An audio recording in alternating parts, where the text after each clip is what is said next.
সবুজ পৃথিবীর সন্ধানে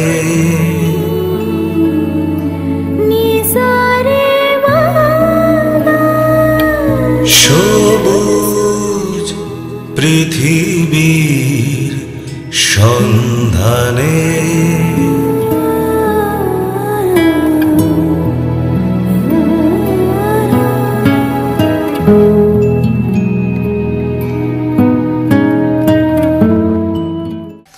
নমস্কার দর্শক বন্ধু, আমি ডক্টর সেন বলছি। সবুজ পৃথিবীর সন্ধানে অনুষ্ঠানে আবার আপনাদের সামনে হাজির। সবুজ পৃথিবীর সন্ধানে নামটা শুনে অনেকে একটু কপাল কুঁচকিয়েছে, কেউ ভুরু কুঁচকিয়েছে, আর বেশ কয়েকটা জিজ্ঞাসা চিহ্ন পড়েছে। কারণ সবুজ পৃথিবীর সন্ধানে মানে ভাবছেন এত কিছু সন্ধান করে মানুষ, আমি হঠাৎ সবুজ পৃথিবীর সন্ধান কেন করতে গেলাম? এই জন্যই, কারণ বন্ধু, আজকের এই বর্তমানের যুগে কংক্রিটের দুনিয়ায় চারিদিকে পলিউশনে, নোংরা জঞ্জালে মানুষ যেভাবে লড়াই করে বেঁচে আছে, সেই বেঁচে থাকাটাই বড় কঠিন আজকের দিনে। তাই নতুন করে যদি আমরা আরেকটি সবুজ পৃথিবী তৈরি করতে পারি, আমাদের এই পৃথিবীর জঙ্গলগুলিকে, কংক্রিটের জঞ্জালগুলিকে হাঁটিয়ে, তাহলে হয়তো একটু সুখের মুখ বা একটু সুস্থতার মুখ দেখতে পাবো। তাই আজকে আপনাদের সামনে এই সবুজ পৃথিবীর সন্ধানে শুরু হলো এবং চলতে থাকবে প্রতিদিন। আর আপনারা আমার সঙ্গে আছেন, চলুন সবাই মিলে অনুসন্ধান করি সবুজ পৃথিবীর সন্ধানে। বর্তমানে এই পলিউশন যুগে প্রতিনিয়ত নতুন নতুন রোগ ও জীবাণু এসে মানুষের শরীরে আক্রান্ত করছে। এই বিশ্বে কোথাও দেখা যায় মানুষ অনাহারে না খেতে পেয়ে মারা যাচ্ছে পেটের জ্বালায়, আর কোথাও খাদ্য না পেয়ে আস্তাকুড়ের পচা দুর্গন্ধযুক্ত খাদ্য খেয়ে নিজেদেরকে মৃত্যুর দিকে ঠেলে দিচ্ছে।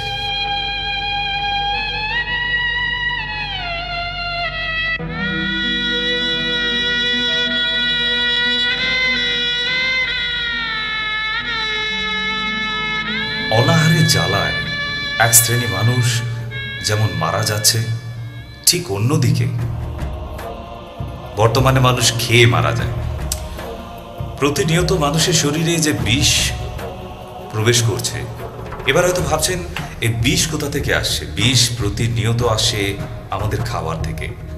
আমরা বিষ নতুন করে আর পান করতে হবে না, কারণ সবজির মধ্যে, খাবার শস্যের মধ্যে যেভাবে পেস্টিসাইড, রাসায়নিক প্রক্রিয়ায় তৈরি করা সার প্রয়োগ করা হচ্ছে, সেগুলি আজকে মানুষের শরীরে এসে আরও বেশি মরণাত্মক রোগের সৃষ্টি করছে। Cause pesticide.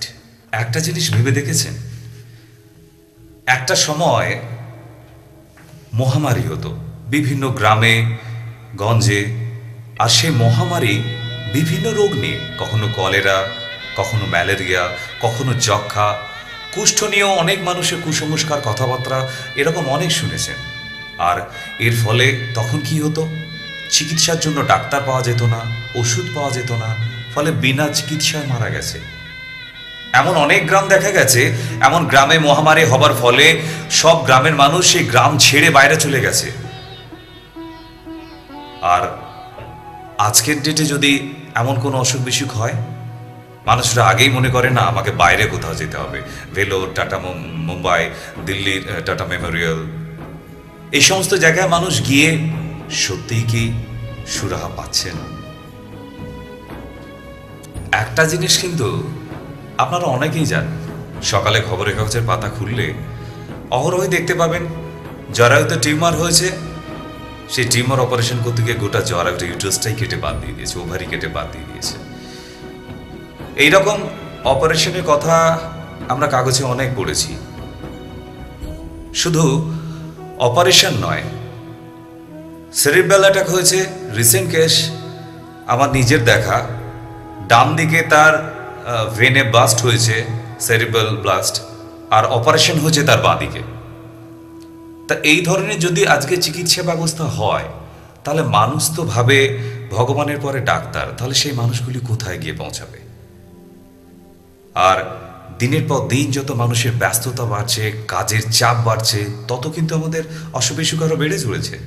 যেমন আজকের ডেটে মানুষের ঘুমানোটা খুব রেডিমেড হয়ে গেছে, ওষুধ খেয়ে ঘুমাতে হবে। এই যে আপনারা মোবাইল ব্যবহার করছেন, আপনারা হয়তো ভাবছেন, ওহ, বিজ্ঞানের কি ধরনের উন্নতি না হয়েছে।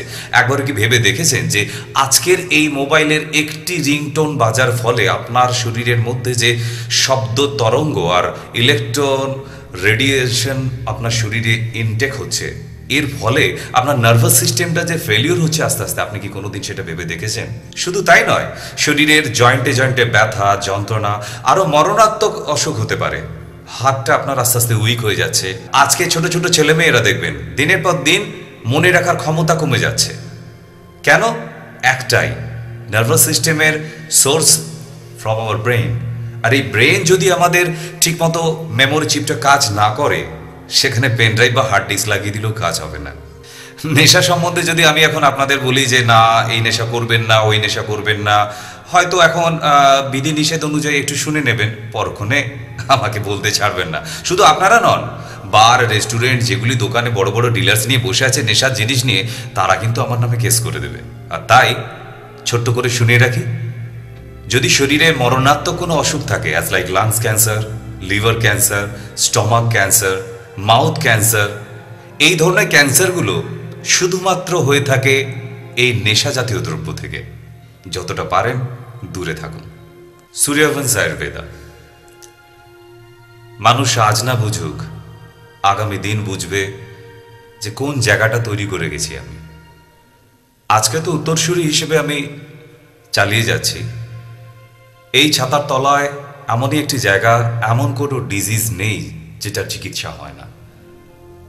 এমন অনেক জায়গায় হয়তো আপনারা অন্বেষণ করেও খুঁজে পাবেন না যে একই জায়গায় গেলে এতগুলি মরণাত্মক রোগের চিকিৎসা, যেগুলো সারানো সাধারণভাবে কোনো চিকিৎসা বিদ্যার দ্বারা হয়ে ওঠে না। যেমন আমরা অনেকগুলো প্যাথি জানি, হোমিওপ্যাথি, অ্যালোপ্যাথি, আয়ুর্বেদা, গর্জায়ুর্বেদ, এমন অনেকগুলো পদ্ধতি আছে।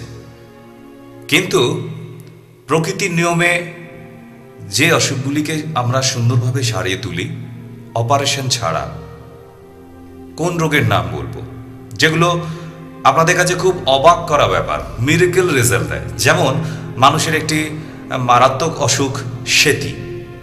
এই সেতি দুটো কোয়ালিটির হয়, একটা হচ্ছে জেনেটিক্সের আর একটা জেনেটিক্স ছাড়া। সুস্থ হয় সেটাই যেটা হঠাৎই হয়েছে, আপনার পূর্ব বংশে কারোর ছিল না, সেই সেতি সারানো সম্ভব।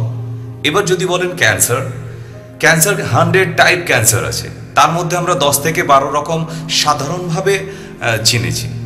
স্টমাক ক্যান্সার, অ্যাড্রিনাল কার্সিনোমা বলি যেটাকে, লাংস ক্যান্সার, লিভার ক্যান্সার, এই ধরনের মাউথ ক্যান্সার, থ্রোট ক্যান্সার, এবং আরও একটি ত্বকের উপর ক্যান্সার হয় যেটাকে বলা হয় আমাদের সোরিয়াসিস। এই সোরিয়াসিস চিকিৎসা হবার ভারতবর্ষে এখনো অব্দি ইনস্টিটিউশন নেই। আরও বেশ কিছু মরণাত্মক অসুখ আছে, যেমন হয়তো ছোটোখাটো ভাবেন আপনারা, পাইলস, অর্শ যাকে বলি। এই ধরনের অসুখগুলো যদি ঠিকভাবে আপনি পরিচর্যা না করেন বা ওষুধ ঠিকভাবে সেবন না করেন, এই পাইলস থেকে আপনার কোলন ক্যান্সার অবধি হয়ে যেতে পারে।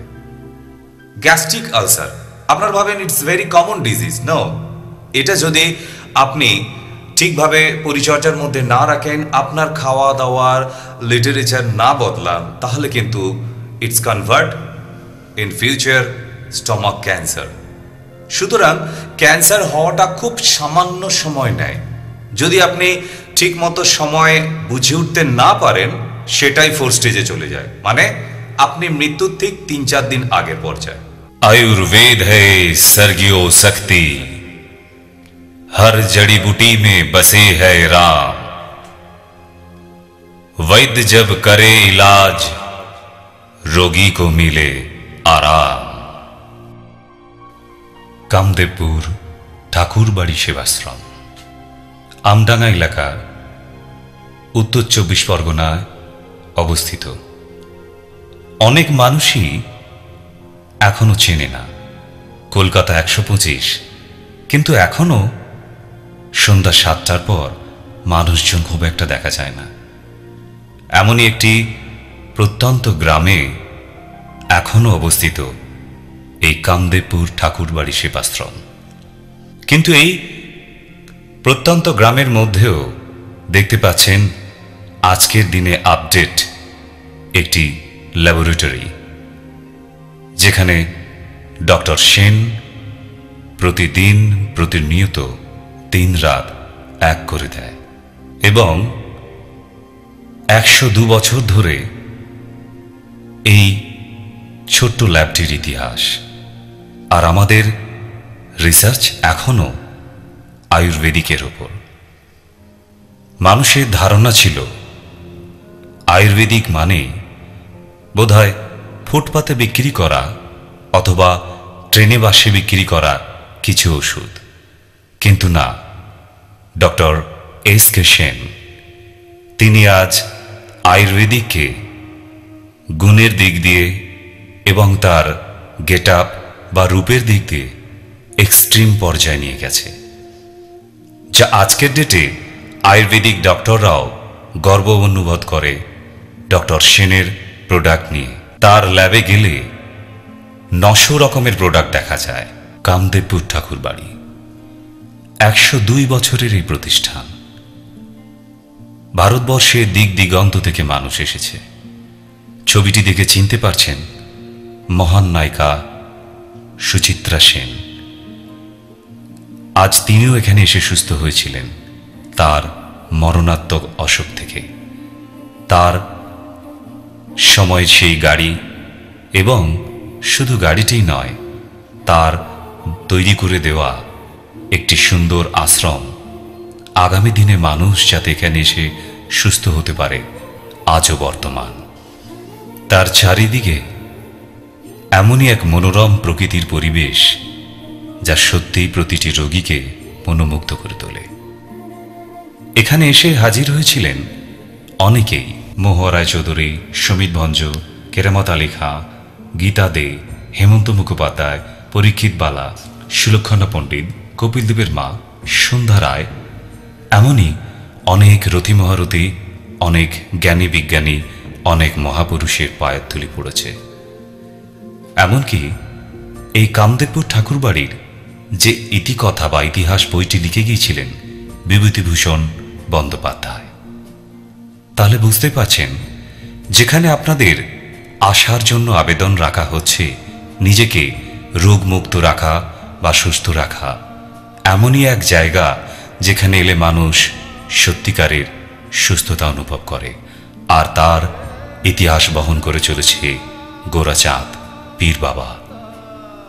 গোরাচাঁদ পীর আজকে হিন্দু ফ্যামিলিতে এই পীর বাবার বিরাট এক ইতিহাস বহন করে। এখানে সূর্যকুমার, তার সুপুত্র শক্তিপদ, দুজনের সমাধি অবস্থান। তাই এই পরিবারে যারা পীরের আরাধনা করেন তাদেরকে সমাধিতে রাখা হয়। গ্রামে গঞ্জের, শহরের অনেক মানুষ এই মরণাত্মক অসুখের জন্য দিক দিগন্ত দৌড়ে বেরিয়েছেন, দিকভ্রান্ত হয়ে গেছেন, সর্বহারা হয়ে গেছেন। সেই মানুষগুলিকে শুধু আমার একটি ছোট্ট কথা, এই দিকভ্রান্ত হয়ে, এই মারাত্মক অবস্থার সম্মুখীন হয়ে কোথাও না দৌড়িয়ে এই 102 বছরের প্রতিষ্ঠান কামদেবপুর ঠাকুরবাড়ি সেবাশ্রম শুধু বংশ পরম্পরায় নয়, এখানে যে কোনো এই মরণাত্মক অসুখ থেকে যদি সুস্থ জীবন ফিরিয়ে নিয়ে যেতে হয়, একটাই প্রতিষ্ঠান, ঈশ্বর, স্পিরিচুয়াল আর সায়েন্স যেখানে একত্র হয়েছে। ভারতবর্ষে এমন আর প্রতিষ্ঠান দ্বিতীয় কোথাও নেই। কোনো গল্প কথা নয়, নিজের চোখে এসে স্বচক্ষে দেখে যান। আর না ভেবে কোনো কথা, যোগাযোগ করুন সূর্যবংশ আয়ুর্বেদা। ফোন করেই দেখুন না, যে কোনো অসুখের বিষয়, 24 ঘন্টা, যে কোনো সময়। সবুজ পৃথিবীর সন্ধানে